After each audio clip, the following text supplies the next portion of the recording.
আসসালামু আলাইকুম রহমতুল্লাহ।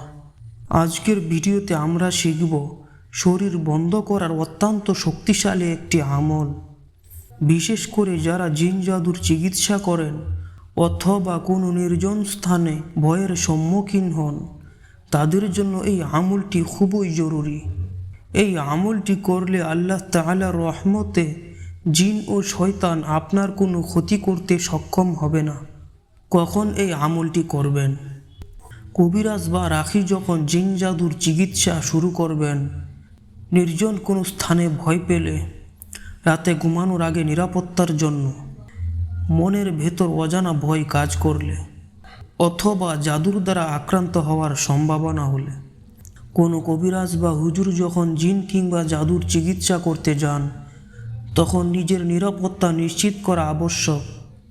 এছাড়া সাধারণ মানুষও যদি কোনো জায়গায় কোনো কিছুর ভয় পান, তবে এই নিয়মে শরীর বন্ধ বা হিসার করে নেওয়া উচিত। সর্বপ্রথমে আপনাকে পবিত্র অবস্থায় আয়াতুল কুরসি একবার পাঠ করতে হবে। আমরা জানি আয়াতুল কুরসি শয়তানের প্রভাব থেকে বাঁচার জন্য শ্রেষ্ঠ আয়াত। এরপর আপনাকে সূরা ফালাক এবং সূরা নাস একবার করে পাঠ করতে হবে। এই দুটি সূরা মানুষের অনিষ্ট এবং জিনের কুমন্ত্রণা থেকে রক্ষা করে।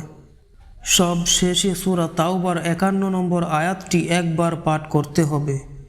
এটি আল্লাহর উপর ভরসা করার অন্যতম শক্তিশালী একটি আয়াত। আয়াতটি হলো, قُلْ لَنْ يُصِيبَنَا إِلَّا مَا كَتَبَ اللَّهُ لَنَا هُوَ مَوْلَانَا وَعَلَى اللَّهِ فَلْيَتَوَكَّلِ الْمُؤْمِنُونَ। আমল শেষ করার নিয়ম: উল্লেখিত সূরা ও আয়াতগুলো পাঠ করার পর আপনার 2 হাতের তালুতে ফু দিন। এরপর মাথা থেকে শুরু করে পা পর্যন্ত পুরো শরীর হাত দিয়ে ভালোভাবে মুছে ফেলুন। ইনশাআল্লাহ আপনি আল্লাহর হেফাজতে থাকবেন। আল্লাহ তাআলা আমাদের সবাইকে জিন ও শয়তানের ক্ষতি থেকে হেফাজত করুন। আমলটি নিজে করুন এবং পরিচিতদের সাথে শেয়ার করুন। এমন আরও ইসলামিক ভিডিও পেতে আমাদের চ্যানেলটি সাবস্ক্রাইব করে বেল আইকনটি অন করে রাখুন। জাযাকাল্লাহু খাইরান।